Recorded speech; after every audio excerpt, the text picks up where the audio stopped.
The first time he tried to erase me, it was with a smile. The second time, it was with a lie. He pointed a perfectly manicured finger across the polished oak of the boardroom table, a gesture of surgical precision, and said the words that were supposed to end my career. He said, "The accounting errors, as it turns out, originate entirely within Ren's department. My name is Ren, and for 6 years I was the ghost in the machine of the Clearwater Alliance. I was the lead grant writer, the silent architect of its success.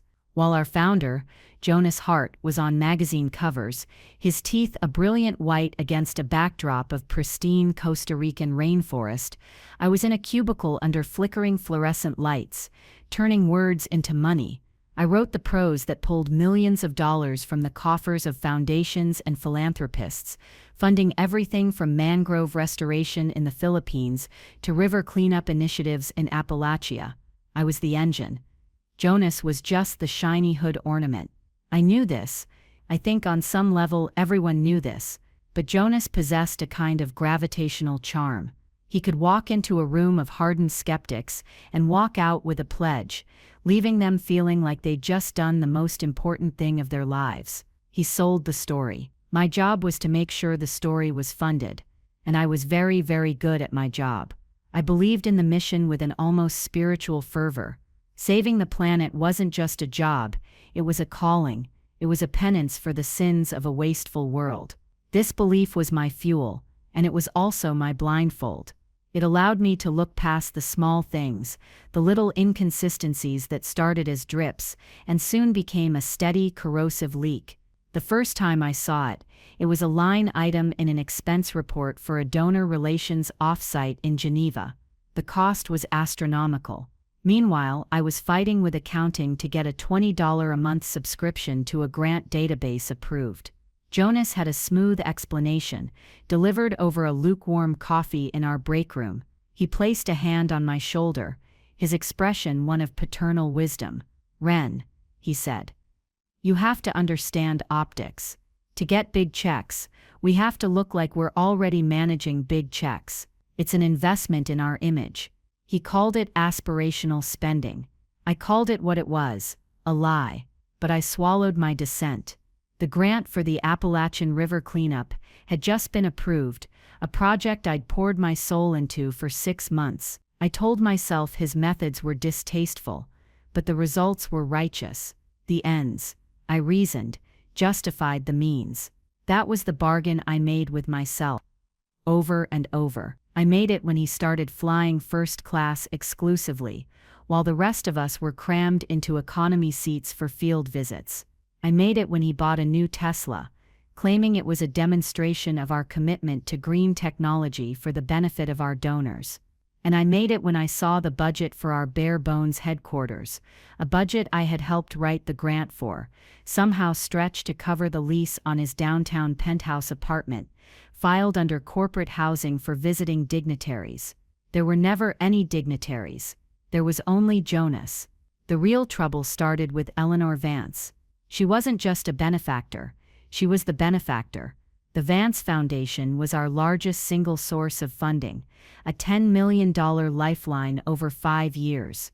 Eleanor was the widow of an industrial titan, a woman who had spent the last 2 decades using her late husband's fortune to systematically scrub the world clean of the kind of industrial filth he had profited from. She was sharp, unsentimental, and she read financial reports the way a shark reads a drop of blood in the water.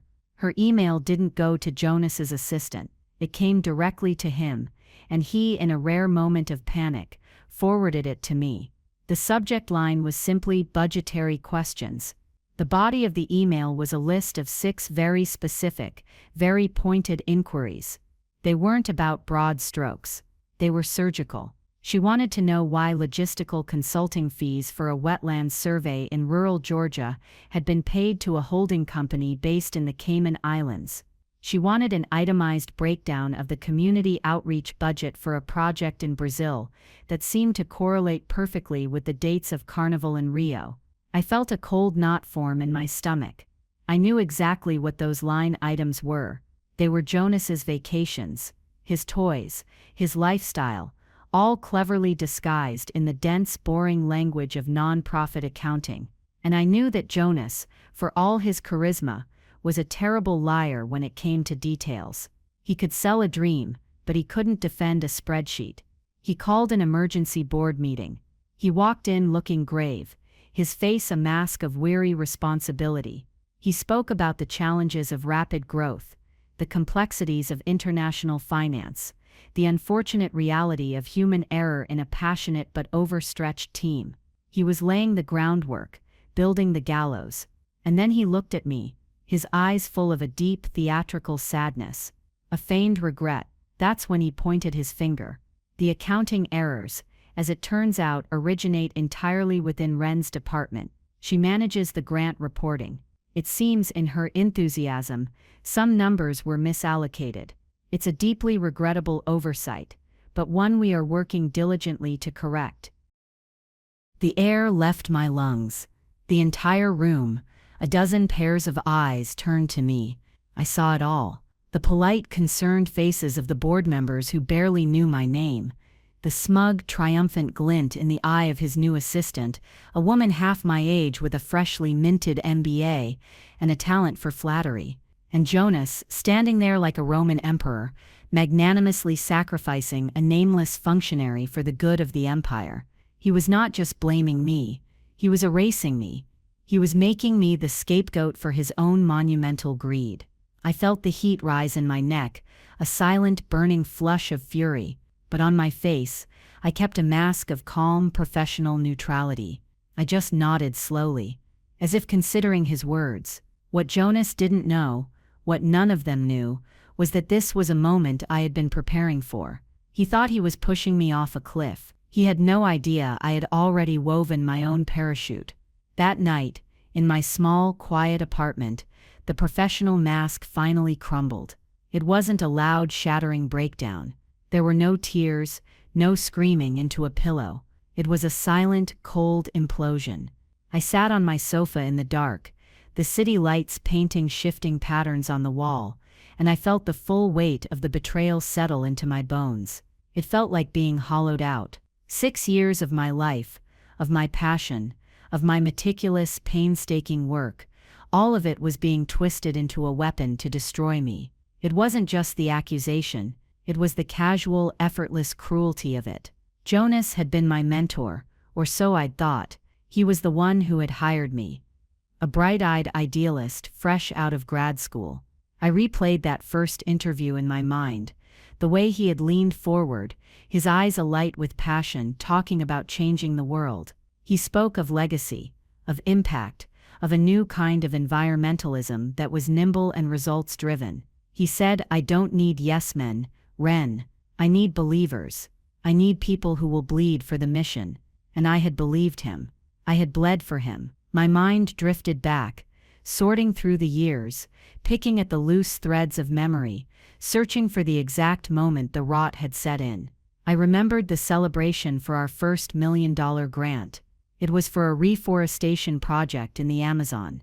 I had worked for 3 straight months on that proposal, sleeping in 4-hour shifts, my diet consisting of stale coffee and pure adrenaline. When the confirmation email came through, I felt a sense of euphoria so profound it was almost dizzying. Jonas had taken the whole team, all 5 of us back then, out for pizza and cheap beer. He'd raised his glass and toasted me. To Ren, he'd said, his voice ringing with what I thought was genuine admiration, "The quiet genius who makes the magic happen. My secret weapon." He had made me feel seen. He had made me feel essential. That feeling was a powerful drug, and it had kept me hooked long after the warning signs started flashing. The first major one was the Bali donor retreat. I saw the initial invoice. It wasn't just a hotel. It was a series of private villas at a resort that had been featured in magazines for the ultra-rich. The cost was more than my annual salary. At the same time, our field team in Kenya was begging for funds to repair their only Land Rover. I had confronted Jonas, my hands clutching a printout of the invoice. He hadn't even flinched. He just laughed, a soft, dismissive sound. "Ren, you're looking at the battle, not the war." The man I met there, a commodities trader, is on the verge of pledging $500,000. Did I have to take him to a 5-star resort? Yes, because that's the world he lives in. You have to speak the language of the people you're asking for money. His logic was so slick, so infuriatingly plausible on the surface, that it was hard to argue with. He framed his self-indulgence as a strategic sacrifice, and because the $500,000 pledge did, eventually materialize, I was forced to concede that maybe, just maybe, he was right.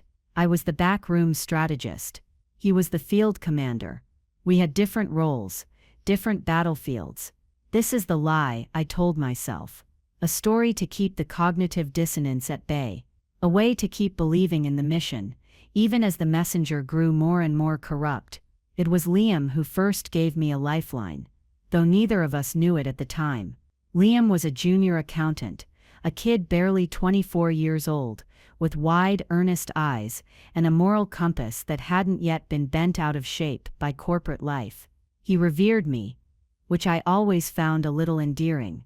He saw me as the intellectual and moral center of the organization.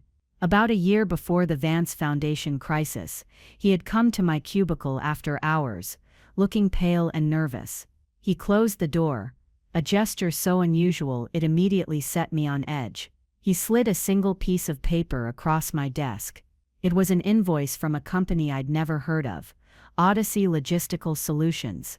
The amount was for $75,000. The description was vague: consulting services for Q3 project launch. Liam was tapping his finger on the company's address. It was a P.O. box in Wilmington, Delaware. Ren, he'd whispered, his voice trembling slightly. I got curious. This invoice was personally approved by Jonas, bypassing the usual channels. I did a little digging. Odyssey Logistical Solutions. It's a shell corporation, and its registered agent is the same law firm that handles Jonas's personal estate. And I looked up the yacht charter company we used for that donor events in the Caribbean last spring. The payment went to a subsidiary of Odyssey. This isn't for the mission, is it? Looking into his terrified, righteous eyes, I couldn't keep up the charade anymore. I couldn't sell him the same lie I'd been selling myself. I just shook my head slowly. No, Liam, it isn't. That conversation was the spark. It was the moment my passive unease hardened into active suspicion. It was the day I started building my secret weapon. That night, I bought a new external hard drive, a small, black, solid-state drive that was easy to conceal. I encrypted it with a 256-bit AES protocol and a password that was a complex mix of my mother's maiden name and the chemical formula for photosynthesis. I named the drive Atlas because on it I was going to carry the weight of the entire organization's truth. My private breakdown on the couch began to subside, replaced by a cold, clear focus. The shock was wearing off, and in its place, a slow-burning anger was crystallizing into resolve. It wasn't about revenge. I kept telling myself that, over and over. It was about justice.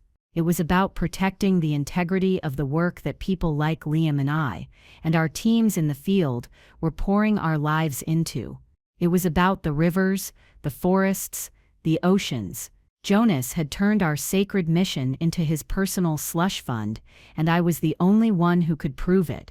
Just as this wave of clarity washed over me, my phone buzzed. It was a text from an encrypted messaging app I had insisted Liam and I use for anything sensitive. The message was short, but it hit me with the force of a physical blow.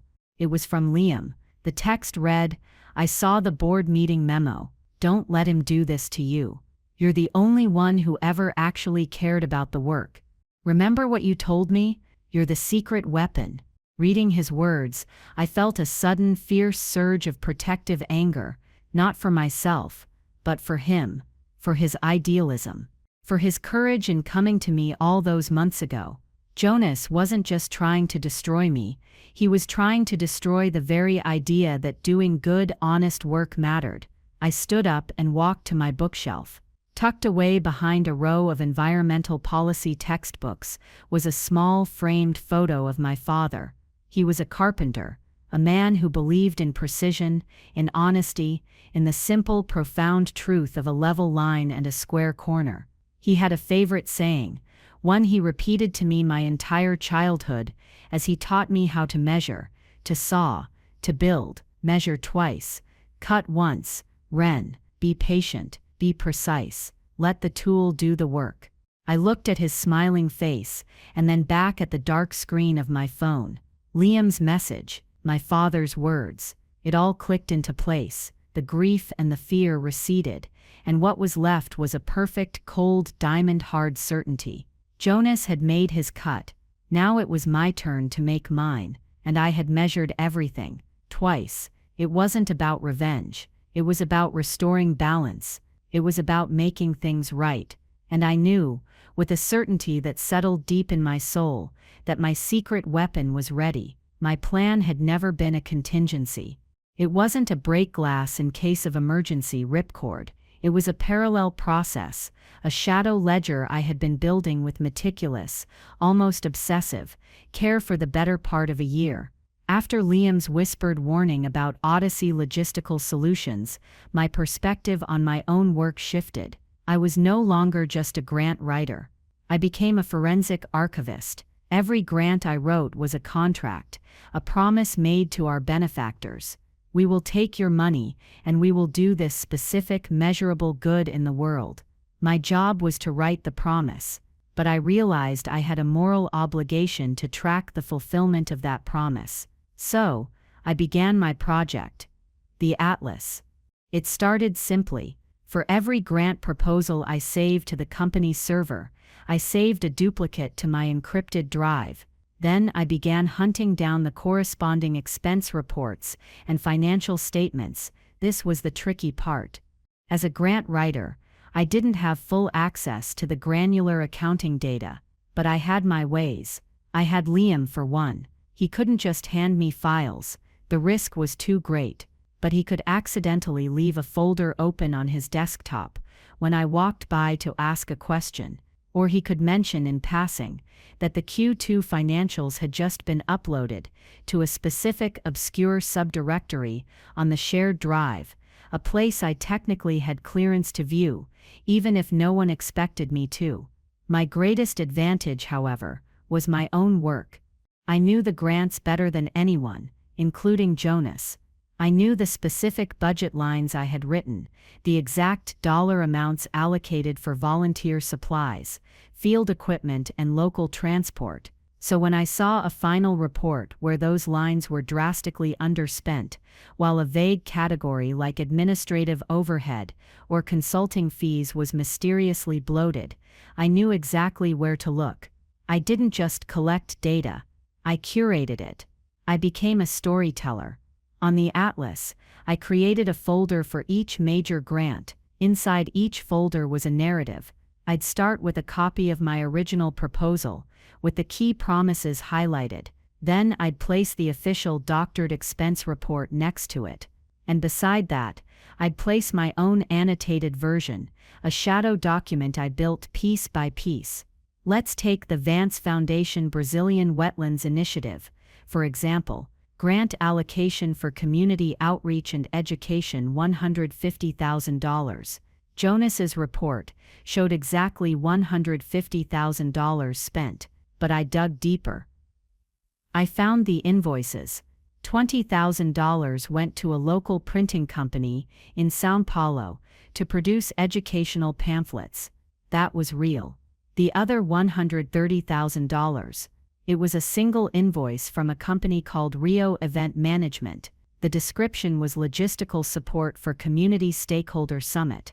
This is where my meticulous nature, the part of me Jonas always praised as thorough, became his undoing. I didn't stop at the invoice. I went to our organization's own social media feeds. Jonas insisted on posting constantly to show our donors how active we were. And there it was. A photo of Jonas, grinning on a lavishly decorated float during the Rio Carnival parade. The timestamp on the photo was the exact same week as the supposed Community Stakeholder Summit. In my Atlas file, I placed the photo right next to the invoice. I drew a red line connecting the two. Then I added a final piece of evidence. A satellite map, showing that the wetlands we were supposed to be serving were a 6-hour flight from Rio de Janeiro. I did this for dozens of projects. The donor retreat in Bali, funded by money meant for a coral reef study in Indonesia. I found the resort's Instagram page, which had tagged Jonas in a photo of him receiving a complimentary spa treatment. I screenshotted it and placed it next to the grant's budget line for scientific dive equipment. The $75,000 payment to Odyssey Logistical Solutions, the one Liam had found. I traced it. It took me weeks of cross-referencing shipping manifests and public port records I had to pay for out of my own pocket. The money was used to purchase a custom, high-end inflatable speedboat, the kind used for recreation, not research. The boat was delivered not to one of our field offices, but to a marina near Jonas's vacation home in the Hamptons. I had the delivery confirmation. I had the photos. I had it all. My relationship with Liam was the key to the entire operation. It evolved from a simple exchange of information into a quiet, unspoken alliance.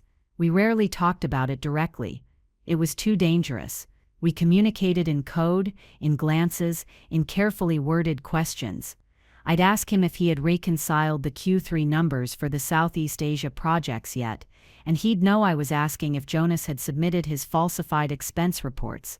He'd reply, still waiting on the final package from the courier, which meant Jonas was still on his trip and hadn't filed the paperwork yet. We had one close call that nearly ended everything. I was at Liam's desk, late one evening. He was showing me a strange wire transfer, pointing to a routing number he didn't recognize. The door to the accounting office swung open, and in walked Clarice, Jonas's new executive assistant. She was the worst kind of sycophant, fiercely loyal to Jonas not out of belief in the mission, but because she saw him as a stepping stone for her own ambition. She had a predatory sixth sense for anything that smelled of dissent. Liam's hand shot out and slammed his mouse down on the corner of his screen, instantly activating a screensaver of his golden retriever. It was so fast, so instinctual, it was brilliant. I was already turning, a placid smile on my face. "Clarice," I said, my voice even. I was just asking Liam if he'd seen the catering menu for the annual donor luncheon. She looked from me to him, her eyes narrowed with suspicion. The air was thick with tension. Liam, to his immense credit, didn't miss a beat. He opened a desk drawer and pulled out a stack of papers. "Right here, Ren," he said, his voice just a little too high-pitched. I was just about to bring it over. The classic, or the vegetarian option. He was a terrible actor, but in that moment, it was enough. Clarice lingered for a second longer, a predator sniffing the air, before she turned and left without a word. We both sagged with relief the moment the door clicked shut. Liam was pale, a sheen of sweat on his forehead. "That was too close," he breathed. I put a hand on his shoulder. "You were perfect, Liam. Absolutely perfect." After that night, we became even more careful. We never met in the office again.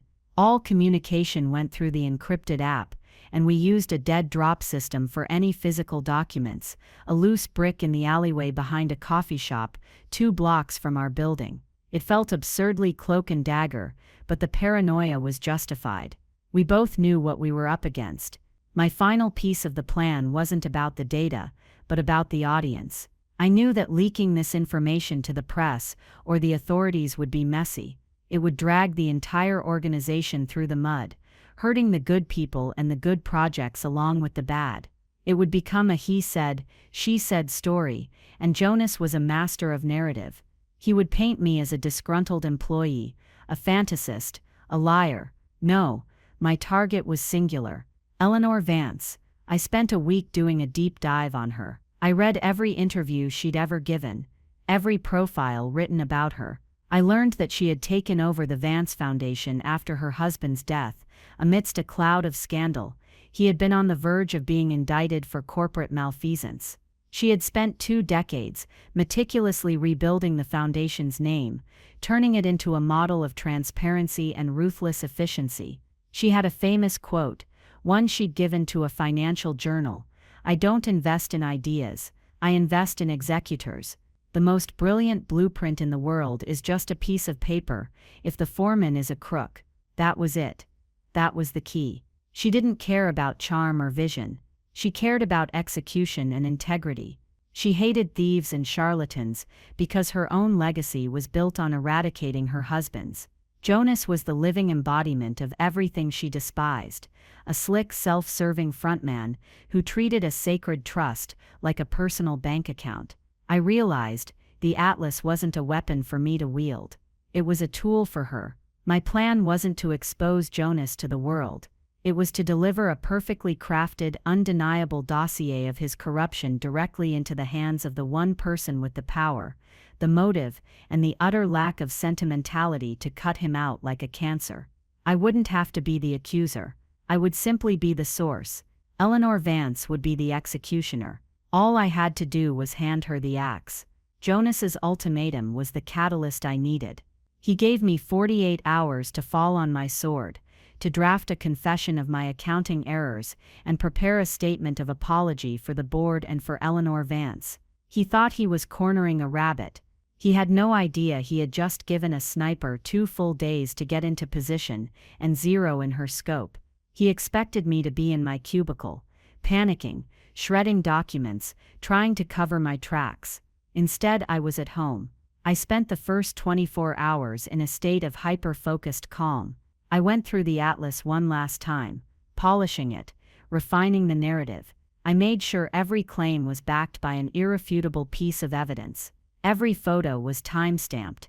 Every invoice was cross-referenced with a budget line and a bank transfer record that Liam had discreetly confirmed for me. I organized it all into a clean, intuitive interface, with a simple, elegant main menu, introduction, grant-by-grant analysis, key personnel, and summary of discrepancies. It was a masterpiece of quiet, damning clarity. The second day, I drafted the email. It wasn't to Jonas. It wasn't to the board. It was directly to Eleanor Vance. I found her personal email address through a contact I'd made at another nonprofit, a woman who had once worked at the Vance Foundation and owed me a favor. Sending the email to her general foundation address would have been a mistake. It would have been filtered through assistants and lawyers. I needed to go straight to the top. The email was short and formal.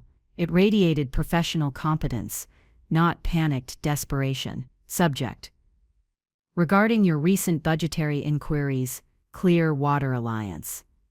Dear Miss Vance, my name is Wren. I am the lead grant writer at the Clear Water Alliance.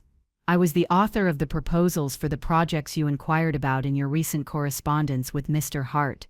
I understand you have questions regarding certain budgetary allocations and their subsequent reporting. I believe I have information that may provide the clarity you are seeking. I have compiled a detailed, line-by-line reconciliation of the grants in question based on my own records. I would be grateful for the opportunity to provide you with this information directly. Would you have 15 minutes to meet with me at your convenience? Sincerely, Wren. I didn't make accusations. I didn't use emotional language. I simply stated that I had answers to her specific questions. I was positioning myself not as a whistleblower, but as a competent professional seeking to provide clarity. It was a crucial distinction. Her reply came in less than an hour. It was even shorter than my email. My office. Tomorrow. 10 a.m. The Vance Foundation's headquarters was exactly what I had expected. Old money, solid and unbreachable. Dark wood, thick carpets that swallowed the sound of my footsteps, walls adorned with imposing portraits of stern-faced men. It was designed to intimidate, but I wasn't there to be intimidated. I was there to deliver a message. Eleanor Vance was a small woman, but she occupied her enormous office with an intensity that made her seem larger than life. She had piercing blue eyes that seemed to see right through you. She didn't offer me coffee or water. She didn't waste time with pleasantries. She just gestured to a leather chair opposite her massive desk and said, "You have 15 minutes." I sat down, placed my portfolio on my lap, and met her gaze. "Thank you for seeing me, Miss Vance. I appreciate your time. I know you're a busy woman, so I'll be brief. You asked about discrepancies. I believe the issue is not one of clerical error but of systemic misrepresentation. I didn't say the word fraud. I didn't say theft. I let the evidence speak for itself. I reached into my portfolio and took out a single plain black memory stick. On this drive you will find a complete record of the major grants your foundation has funded. For each grant, you will find the original proposal I wrote, the official financial report submitted by our organization, and a third document, a detailed analysis I compiled for my own records, cross-referencing the reported expenses with publicly available information, internal invoices, and social media posts. I call it my work journal. I stood up, walked to her desk, and placed the drive gently on the blotter. I believe it will answer your questions, and likely raise several more. I didn't wait for her to respond. I just said, "Thank you again for your time," turned, and walked out of the office. The entire meeting had taken less than 5 minutes. I had lit the fuse. Now all I had to do was wait for the explosion. The next 24 hours were the longest of my life. I went home and turned off my phone. I knew Jonas would be trying to reach me, demanding to know where my apology was. I ignored it all. I made tea. I read a book. I acted normal, even though my heart was pounding a frantic rhythm against my ribs. The first sign that the bomb had gone off came via a text from Liam, "Holy," all caps. Then another, a minute later. Vance Foundation Legal just sent a summons to Jonas. Not an email. A bike messenger hand-delivered it. He's in his office with the door shut. I can hear him shouting. Then the final one, an hour after that. He's gone. Just walked out. Didn't talk to anyone. Clarice is at her desk crying. "What did you do, Ren?" I didn't answer him. Not yet. The first part of the plan was complete. The panic had begun. Jonas had always been the one in control, the one pulling the strings. He had just discovered that he was no longer the puppet master. He was just another puppet, and someone else, someone far more powerful, was now holding his strings. He started calling me then, his panic escalating with each new voicemail. The first was angry, demanding. The next was bewildered. The final one was desperate, pleading. He had no idea what was happening, and that, I knew, was terrifying him more than anything else. The silent, invisible grant writer he had dismissed and tried to discard had just completely and utterly bypassed his authority. She had gone over his head and spoken directly to the gods. And the gods had listened. The power shift was not gradual. It was a tectonic event, a sudden violent shearing of the landscape. Eleanor Vance did not nibble around the edges. She took a sledgehammer to the foundations of Jonas's authority. The day after our meeting, a formal notice arrived at the Clear Water Alliance office. It was from the Vance Foundation's board of directors. It stated that, effective immediately, all pending and future payments were frozen, pending a full independent forensic audit. The notice cited a clause deep in the fine print of the multi-million-dollar funding agreement I had helped draft, a clause I had specifically pointed out to Eleanor in my work journal. It was the material breach of fiduciary duty clause. It was the financial equivalent of a nuclear option. It cut off the organization's oxygen supply. With the money gone, panic turned to pandemonium. Jonas, stripped of his primary funding, was suddenly powerless. The board members who had been so quick to nod along with his accusations against me were now backing away from him as if he were radioactive. Their loyalty, it turned out, was directly proportional to the balance in the charity's bank account. This is when Jonas made his last, desperate move. He called an emergency meeting of the board, not to address the financial crisis, but to launch a counterattack. His strategy was to paint this not as a case of his own corruption, but as a hostile takeover attempt by an overreaching benefactor, with me as her willing, treasonous pawn. He was trying to change the narrative from thief to victim. Liam kept me updated with a stream of frantic texts. He's spinning a whole story. Says you were disgruntled about being passed over for a promotion. Says you stole proprietary data and colluded with Vance to seize control of the organization. He's trying to fire you in absentia. Then came the voicemail. It was from Jonas, and the sound of his voice was completely different. The arrogance was gone, replaced by a strained, desperate wheedling. "Ren," he said, his voice slick with false sincerity. "Listen, I think there's been a terrible misunderstanding. Things were said in the heat of the moment. We're all under a lot of pressure. What you did, going to Eleanor, it was rash, but I understand. You felt hurt. I get it, so let's fix this. We can fix this. Just call her. Tell her you were mistaken. Tell her it was a clerical error, a simple mix-up. We'll tell her we've sorted it all out. I'll even make it worth your while. That VP position you've always wanted. VP of Grant Oversight. It's yours, with a 20% raise. Just make the call, Ren. Please." I saved the voicemail. It was a perfect little artifact of his character. Cowardly, manipulative, and utterly transactional. He still believed he could buy his way out of the hole he had dug. He still believed I had a price.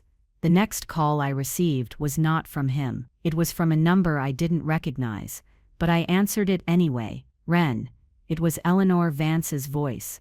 It was crisp, cold, and devoid of any emotion. "I've reviewed your work journal." She paused. "It's the most meticulous, damning piece of forensic accounting I've ever seen. My late husband, for all his faults, admired competence. He would have been impressed. And he despised thieves." I remained silent, letting her speak. "Jonas is holding a board meeting tomorrow morning at 9. His agenda is to have me removed as primary benefactor and to have you formally terminated and sued for corporate espionage. He is going to fail, but the board is weak. They're scared. They need to see a new path forward, not just a demolition. I need you to be there. I'm not an employee anymore, Miss Vance," I said quietly. "He can't fire me if I've already quit." She was silent for a moment. Then a sound that I think might have been the ghost of a laugh. "Good. Then you'll be attending as my special advisor. Be at my office at 8:30. Wear something that looks like you own the place." The boardroom was thick with a funereal tension. Jonas stood at the head of the table, his face pale, but his voice resonant with practiced passion. He was in the middle of his grand performance, painting himself as the noble visionary besieged by dark forces. He spoke of his sacrifice, his sleepless nights, his unwavering dedication to the cause. He was framing my actions as a personal, bitter betrayal, the work of a vindictive underling who couldn't stand to see him succeed. He was saying, and this act of sabotage, this collusion with outside interests to undermine the very stability of our organization. When the door swung open, every head turned. It was Eleanor Vance, dressed in a severe charcoal gray suit that made her look like a hanging judge. And walking directly behind her, my expression calm and my back straight, was me. I was holding a single slim leather folder. The sight of us together sucked the air out of the room. Jonas's words died in his throat. He stared at me, his mouth slightly agape. The color drained from his face, leaving behind a pasty, sickly pallor. He looked, for the first time since I'd known him, truly and utterly defeated. Eleanor didn't say a word. She walked to the empty chair at the opposite end of the table, the seat of power, and sat down. She surveyed the room, her gaze lingering for a moment on each board member, before settling on the terrified chairman. Then she gave a single, almost imperceptible nod. The chairman, a portly man who ran a chain of successful car dealerships, cleared his throat nervously. "Jonas, we have a few questions. Before we proceed with the agenda you've laid out, our colleagues from the Vance Foundation's legal counsel have provided us with some materials for review." On the large screen behind Jonas, where moments before he had been displaying a chart of the organization's aspirational growth, a new image appeared. It was the main menu of the atlas. With a click from a lawyer in the corner, the Brazilian wetlands folder opened. There it was, for the entire board to see: my grant proposal, his fraudulent report, and the picture of him on the Carnival float, with the red line connecting it to the $130,000 invoice for the stakeholder summit. A collective gasp went through the room. They clicked again. The Bali file appeared. The spa photo next to the budget for dive equipment. Click. The speedboat at the Hamptons Marina. Click. The wire transfer to his personal shell corporation in Delaware. It was a slow, methodical public dissection of his greed. Jonas just stood there, speechless, as his empire of lies was dismantled, slide by slide. His bluster, his charm, his entire persona evaporated under the cold, hard light of the facts. He began to stammer, to issue weak, fragmented denials. That's out of context. This is a misrepresentation. You don't understand the complexities. Finally, Eleanor Vance spoke. Her voice was quiet, but it cut through the room like a shard of glass. The Vance Foundation is not withdrawing its support for the mission of the Clear Water Alliance, she said, her eyes fixed on the chairman. We believe in the work. We believe in the people in the field doing that work. We are, however, mandating a complete and total restructuring of its leadership and financial oversight, effective immediately. She then turned her gaze from the chairman and for the first time looked directly at me. Her expression was unreadable, but her voice was clear and resolute. Ren has demonstrated an unparalleled commitment to the integrity of this organization's mission. She has also demonstrated a unique and formidable skill set in fiscal oversight. She has agreed to lead a transition team tasked with building a new, transparent, and effective foundation from the ashes of this one. We will be its primary funders, all in favor of this new direction. She didn't have to call for a vote. One by one, then in a rush, the hands of the board members went up. It was unanimous. I never looked at Jonas. Not once. I just kept my eyes on Eleanor, on the board, on the future. As the vote was finalized, he seemed to shrink, collapsing in on himself. He gathered his papers with trembling hands and without a word walked out of the room. The door clicked shut behind him, the sound of his final, silent exit. Some might have called it revenge, but as I stood there, in the quiet aftermath of the storm, I knew it wasn't. It never was. It was about the work. It was about restoring a foundation that had been built on a lie, and now the real work could finally begin. The months that followed were a blur of focused, constructive chaos. We didn't just restructure, we rebuilt from the ground up. The name Clear Water Alliance was retired, tainted by the memory of Jonas. We were reborn as the Clear Water Foundation. The name was my idea. It was simple, direct, and honest. Our new office wasn't in a flashy downtown high-rise. It was a modest but bright, airy space in a converted warehouse, with exposed brick and huge windows that let in the natural light. There was no opulent boardroom, just a large communal table made of reclaimed wood where we all sat together. The hierarchy was flat. The coffee was good, and the financials were posted on a shared server for every single employee to see, updated in real time. It was the physical embodiment of our new core principle, radical transparency. Liam was my first hire. I didn't even have to ask him. The day after the board meeting, he simply showed up, handed me his resignation letter from the old organization, and said, "Where do we start?" I made him the head of finance. He implemented a system of checks and balances so rigorous it would have made a Swiss banker weep with joy. For the first time, he looked relaxed, his shoulders free from the weight of the secrets he had been forced to carry. We brought back the best of the old team, the field researchers and project managers who had stayed out of loyalty to the mission, not the man. The energy was electric. It was the feeling of a great weight being lifted, of being able to breathe again. The work felt pure again. Our grants weren't just about promises anymore.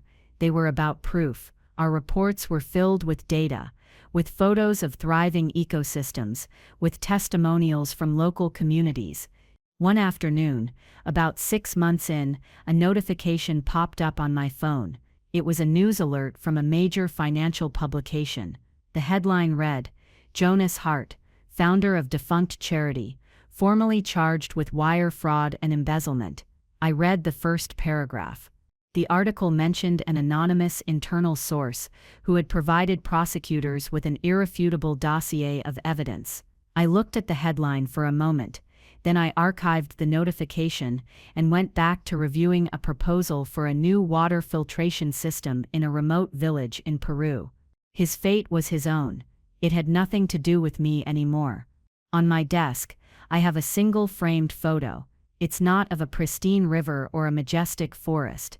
It's a simple faded picture of my father's old workbench. In the center of the frame, coiled neatly, is his worn, stained measuring tape. It's a reminder: be patient, be precise. Let the tool do the work. The foundation is everything. They tell you to just keep your head down and do the work.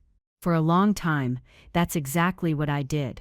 I thought the work was enough, that its goodness would somehow outweigh the corruption that surrounded it. But what I learned is that the work is only as strong as the structure that supports it, and when that structure is rotten, you don't just patch the leaks and paint over the cracks. You have to be brave enough to tear it all down and build a new house, on a new foundation, with your own 2 hands. My name is Ren, and this is the story of how I stopped writing grants for someone else's legacy and started building my own. If you have ever felt overlooked, underestimated, or had your hard work erased by someone else, do me a favor and let me know in the comments below. It really does help to know that you're not screaming into the void, that you're not alone. And if this story resonated with you, if it gave you even a small sense of validation, please show your support by liking this video, sharing it with someone who might need to hear it, and hitting that subscribe button and the notification bell so you don't miss what's next. Your support allows me to keep telling these stories, and for that I am truly grateful. Thank you for listening.